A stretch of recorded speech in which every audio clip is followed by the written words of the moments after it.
So I've been contemplating how best to comment on this new video from Jubilee. Now, if you haven't watched Jubilee, they do discussions, they call it middle ground, where they try to get different sides of the argument to sit down and talk, discuss the concerns involved and, maybe change some minds or at least put some information out that, might be new to people so they can listen to both sides of the argument, whatever, talk about it. So this time we have men's rights versus feminism.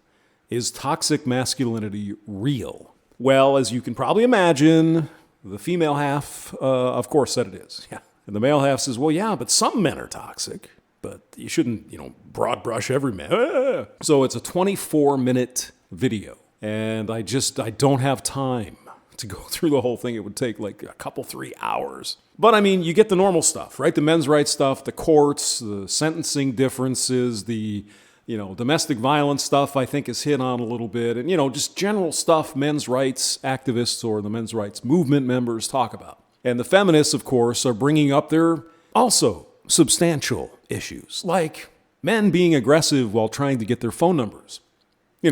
Important stuff like the tampon tax and the wage gap and all of these things. So I'm just going to chop out about a 2-minute piece of this thing, starting out with the sort of interview in the middle with Alicia. Now, Alicia tends to be probably the most radical of the feminists here, and I think you'll find out shortly why. I think in my heart that there are things that men are entitled to. Like the draft.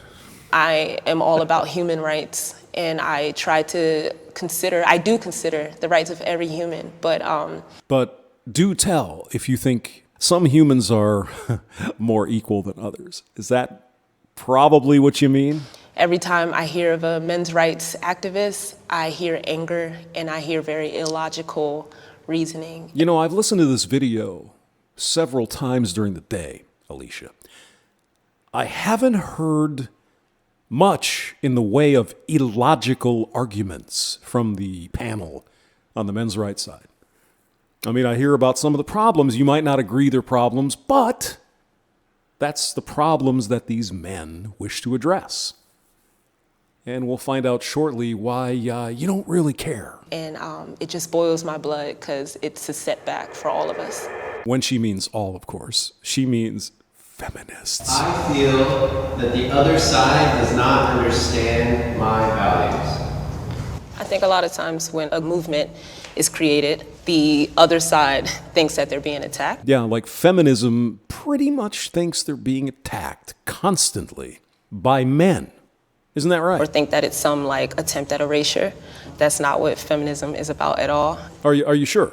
Are you sure about feminism, keeping men's rights movies like the Red Pill, getting it banned from movie theaters at various places and men's rights conferences where men just want to get together and talk about, male suicide, about the court, the family court, the stuff like that. When they pull the fire alarms and they get the police and they riot and they call in bomb threats. No. That's right.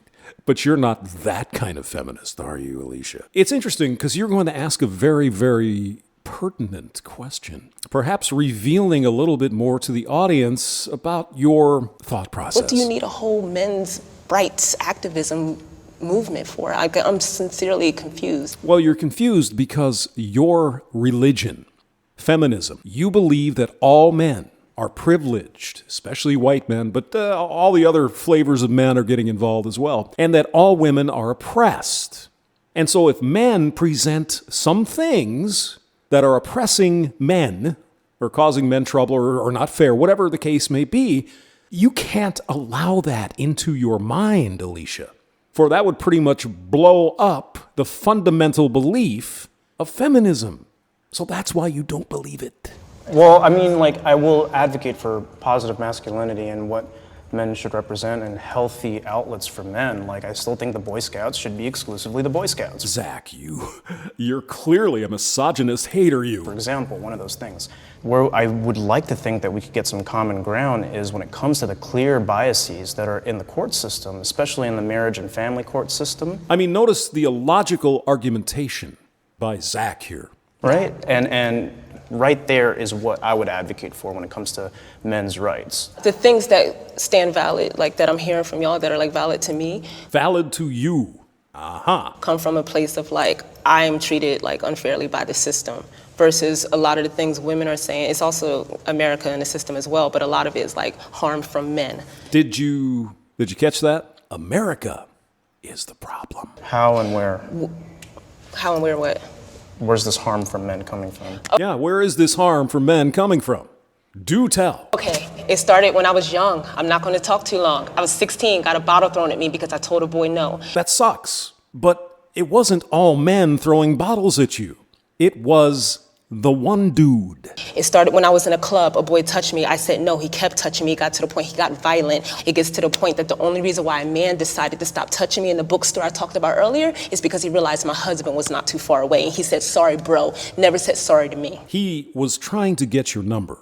And it sounds like he was rather aggressive in trying to get your number. And that is an inconvenience. Admittedly, I wouldn't want to deal with that either. But here's the problem, Alicia. Who do you expect to come to your rescue? What laws do you want to put in place that puts a penalty on asking a woman for her phone number? What would that look like? That's why, and that's off the top of my head.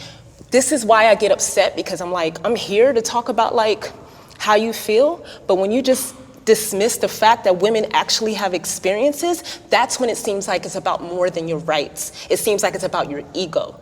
Nobody is dismissing your lived experiences, Alicia. However, you are dismissing the lived experiences of these and other men who have been through some of these things that you want to dismiss. What do you need a whole men's rights activism movement for? I'm sincerely confused. After all, if we're supposed to listen to your lived experiences, dear, I think you could return the favor. What do you need a whole men's rights activism movement for? I'm sincerely confused. That's why you ask why there's a men's rights movement. And that's where I get pissed off, because no how point- dare you tell another human being that their experiences, what they're telling you right in front of your face, is not valid. And that's exactly what you're doing to these men and other men in the men's rights movement. Don't you understand that, sweetie? Or lived experiences, only female ones matter.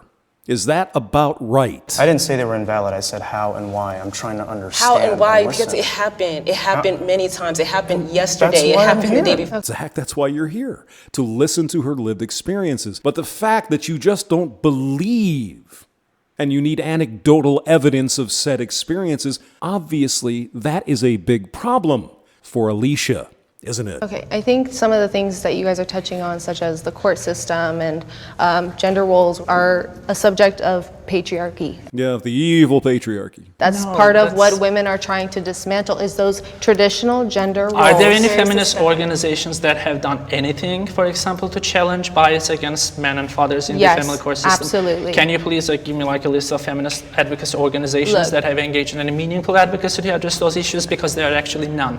This is the reason why it's so frustrating to have a discussion with an obviously brainwashed feminist.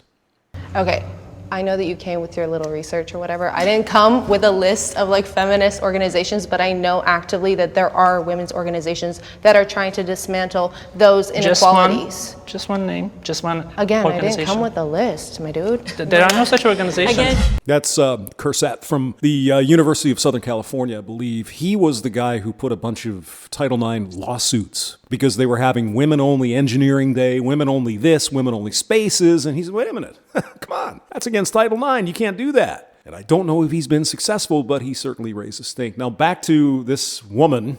I don't believe you were pulled off the street. I think you probably knew you were going to sit down and discuss feminism and men's rights. I don't think it would have been too much to ask to come up with a name of all of these feminist organizations that are trying to help men. Now, could it be, dear, that that's what you've been told? Feminism is about men and women. Isn't that what the dictionary definition says or something? So you just believe it. But when the actual reality that there are none is presented to you by a man who is in the business of looking into these things. All you can say is, yo man, I didn't bring my notes. Really? I'll put the link below. James Maxwell, thank you for listening.